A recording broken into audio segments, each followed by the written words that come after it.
Before the green hills of England echoed with the clang of swords or the chants of abbeys, the land was a tapestry of scattered tribes, forests, and windswept coastlines.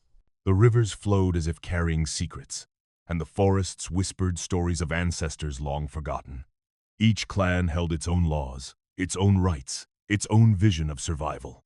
Power was fragile, shifting like the tide, and the notion of a united England existed only in the dreams of those who dared to imagine it. In this world, faith and courage were inseparable. The people prayed for protection, but they also learned that survival required skill, vigilance, and the courage to confront both nature and neighbor.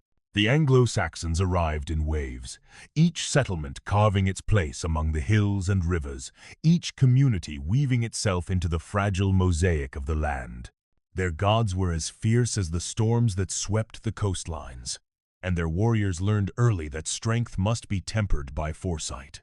Villages fortified with earthworks and timber served not only as homes, but as symbols of endurance. Here, amidst the fields and forests, England began to learn the delicate balance between reverence and readiness, the first lessons of a people who would one day rise to defend an entire realm. Yet, survival was not merely a matter of arms. The spiritual landscape of the Isles was evolving in parallel. Christian missionaries crossed the seas from Ireland and Rome, bringing with them a new vision, one that demanded reflection, ritual, and moral guidance alongside the physical preparation of life. Monks set down ink on fragile vellum, recording laws, histories, and prayers. They created sanctuaries not only for worship but for knowledge, building the foundations of education that would shape future generations. In these quiet halls, the seeds of England's dual mastery of faith and strategy were sown, often unnoticed amid the clamor of everyday life. In the shadow of shifting kingships and local skirmishes, England's people discovered the power of communal bonds. Festivals, feasts, and religious observances became more than celebration. They were instruments of cohesion, of shared identity in a fractured landscape. Every ritual, every act of devotion reinforced the sense that survival depended not solely on the strength of one warrior or one king, but on the collective discipline and conscience of the community. It was in these small, deliberate acts that the first sparks of a nation's character began to glow. And so, the Shattered Isles were never truly silent.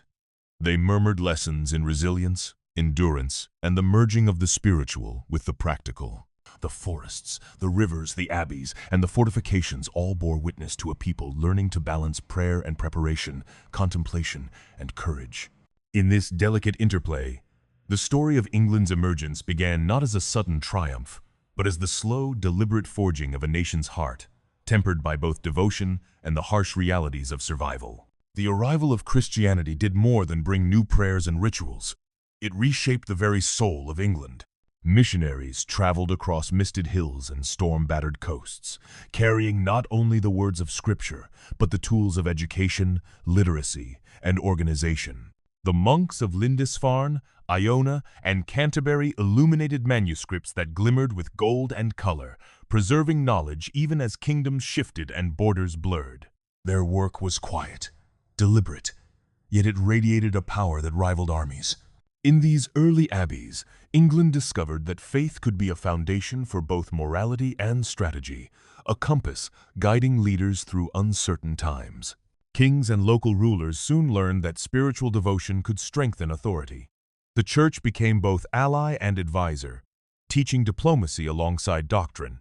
Royal courts adopted ecclesiastical guidance to legitimize claims, mediate disputes, and enforce law. Bishops and abbots were not merely clerics. They were architects of governance, mediators whose words could calm the unrest of both nobles and villagers. England was learning that leadership required both the courage to act and the wisdom to reflect, that swords alone could not hold a kingdom together, and that prayer could be as vital as strategy. Monasteries, often nestled in remote valleys or atop windswept hills, became more than centers of worship. They were hubs of knowledge, craftsmanship, and even defense. The monks illuminated texts, recorded histories, genealogies, and the laws of the land, ensuring that every generation could learn from the last. They cultivated lands, managed resources, and advised rulers on matters of practical governance. In a world where raids and rivalries were constant, these religious communities became indispensable. They taught that piety and pragmatism could coexist, and that devotion to faith could inspire discipline, resilience, and unity among the people. Alongside spiritual instruction, the idea of honorable combat began to intertwine with faith. Warriors were encouraged to defend their homes and communities, not for conquest alone, but for the preservation of life, law, and culture. Ethical principles, often rooted in Christian teaching, guided behavior in battle, emphasizing protection of the innocent, loyalty to one's community, and courage tempered with restraint. England began to see that fighting without purpose was chaos. But fighting guided by conscience and strategy could become a force for stability. Prayer and preparation were now inseparable. The mind as disciplined as the hand, the soul as fortified as the shield. By the end of this era, England had learned a profound truth. The strength of a nation depended as much on its faith as on its fortifications, its moral compass as much as its military skill. Saints and swords coexisted, not in contradiction but in complement. The people of the Isles were learning to live in a world where devotion could inspire action, where contemplation could shape courage, and where every prayer whispered in candlelit halls was mirrored by preparation on village green or hilltop fort. In this delicate balance, the future of England was quietly, yet inexorably taking shape. England's story is written as much in resilience as in triumph. When raiders and travelers from distant lands arrived on its shores, the people of the Isles discovered the necessity of both vigilance and adaptation. Norse longships glided silently through misted estuaries, and each winter brought the threat of displacement, of crops seized, of communities uprooted. Yet these challenges were never purely destructive. They became lessons in strategy, unity, and foresight. Villages learned to fortify their homes, to organize watchmen along rivers and coasts, and to share intelligence about potential threats. Faith and preparation intertwined, teaching that spiritual courage and practical defense were two halves of the same shield. Monasteries, which had once seemed isolated sanctuaries, emerged as unexpected bulwarks against chaos. Beyond their spiritual and educational roles, they became hubs of communication and coordination. Monks maintained records of land ownership, lineage, and treaties, providing stability in a time of shifting allegiances. They advised local leaders on resource management and long-term planning, ensuring that communities could endure even when the tides of conflict swept across the countryside. England was learning a vital lesson. Preservation of knowledge and culture was as important as the fortification of walls, and both were essential to survival. Local leaders, too, evolved under these pressures.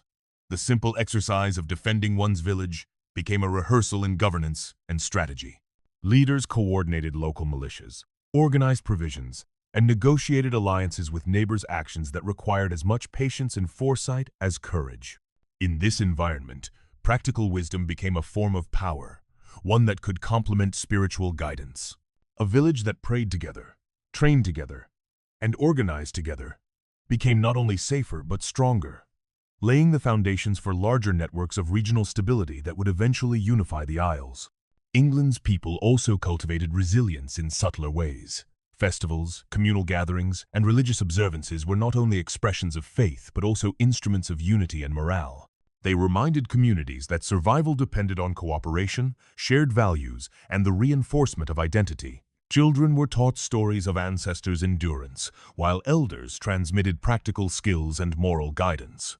Through this combination of ritual, education, and preparation, the culture itself became a shield, capable of withstanding both external pressure and internal discord. Faith and fortitude were inseparable, creating a society that could endure long winters, invasions, and uncertainty. By the end of this period, England had learned that the art of defense extended far beyond walls and weapons. It encompassed knowledge, organization, and a shared moral compass. The storms that battered the coasts and the raids that challenged settlements did not merely test the people, they transformed them.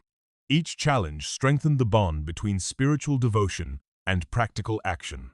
Prayer guided their hearts, strategy guided their hands, and together they crafted a resilience that would define the character of the nation. England was learning, at last, That survival demanded both reflection and resolve, the foundation upon which future generations would build their strength. The trials of raids, rivalries, and shifting loyalties tested England in ways that were both brutal and transformative.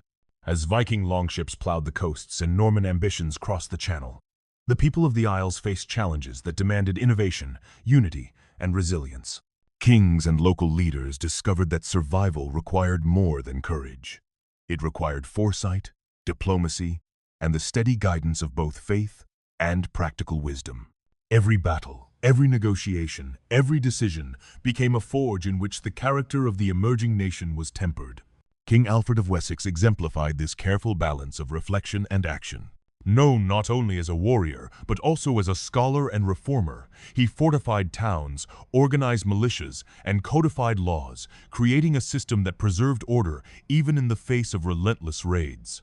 At the same time, Alfred championed learning and literacy, inviting scholars to his court and commissioning translations of critical texts. In Alfred's reign, the principles of prayer and preparation merged into a single vision, a kingdom fortified not only by walls and warriors, but also by wisdom and culture. England learned that strength without knowledge or devotion without action could not endure. The Norman conquest further tested the Isles, bringing both disruption and integration. The arrival of William the Conqueror introduced new administrative systems, legal frameworks, and architectural innovations, yet the English people adapted, preserving elements of their traditions while incorporating foreign strategies. Castles and fortifications rose across the landscape, standing as symbols of authority, stability, and the lessons learned from centuries of challenge. Monastic communities continued their work, recording these transformations and ensuring that cultural continuity survived alongside political change. Faith and fortitude, once again, guided the adaptation of a society under pressure. England's identity was shaped not only by its rulers, but by the collective endurance of its people. Communities learned to organize, to share resources, and to maintain morale amid uncertainty.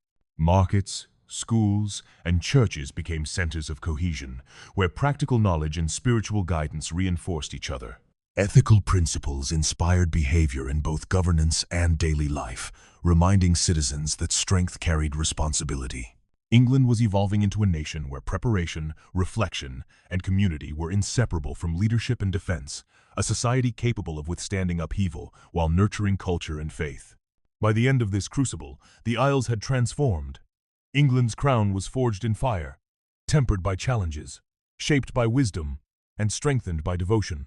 Its people had learned that resilience was not a gift of fate, but a product of deliberate action, and that faith and courage, reflection and strategy, were complementary forces. The nation that emerged was neither fragile nor untested. It was deliberate, purposeful, and united. The lessons of the past of prayer and preparation, contemplation and courage would endure, forming the foundation for generations yet to come. England's story, like the rivers that carve valleys over centuries, is one of slow, deliberate, shaping a landscape molded by both reflection and action. The lessons learned through scattered tribes, monastic halls, fortified towns, and king's councils endured far beyond the immediate crises of raids and rivalries. They became the very marrow of the nation, a people attuned to the necessity of preparation, yet guided by principles that elevated courage with conscience and action with reflection. Faith and fortitude became inseparable threads in the tapestry of England's identity, quietly anchoring society through centuries of change. Monastic and ecclesiastical centers continued to preserve knowledge, acting as repositories of culture, law, and wisdom. These institutions, sometimes overlooked, ensured that even as power shifted among kings and conquerors, the essence of governance, education, and moral guidance remained. Scribes and scholars recorded chronicles of both triumph and struggle, creating a continuity of memory that allowed future generations to understand their past and build upon it. In every manuscript illuminated in candlelight, in every chant echoing through abbey walls, England's capacity to reflect and endure was reinforced, blending devotion with practical insight. The evolution of governance further solidified this legacy. Kings and councils learned to combine firm authority with moral responsibility, using lessons from past challenges to guide their decisions. Laws codified protections for communities, while alliances and treaties extended stability across the realm. England's people internalized these lessons, valuing collective well-being alongside personal courage, and recognizing that resilience required both the courage to act and the wisdom to restrain. The nation matured not through domination alone, but through the conscious harmonization of spiritual and civic duty. Even cultural practices and communal rituals reinforced this duality of faith and fortitude. Festivals, public gatherings, and religious observances created cohesion, allowing communities to celebrate survival, learn from experience, and pass knowledge to the next generation. Stories of ancestral endurance, of leaders who balanced prayer with preparation, were told and retold, embedding in the national psyche the understanding that true strength arises when reflection and action coexist. England became a nation capable of facing storms with courage and contemplation alike. The legacy of England's formative centuries endures in the structures, institutions, and values that shape its identity today. From law and governance to education and culture, the echoes of these lessons remain, invisible yet potent. Prayer and preparation, reflection and courage continue to resonate through history, demonstrating that resilience is neither accidental nor inherited. It is cultivated, nurtured, and remembered. Because the past is never truly gone, it's waiting to be reborn. Every abbey, every manuscript, every enduring principle stands as a testament to a nation that learned to face the world with both heart and mind. A legacy of faith and fortitude that continues to guide and inspire.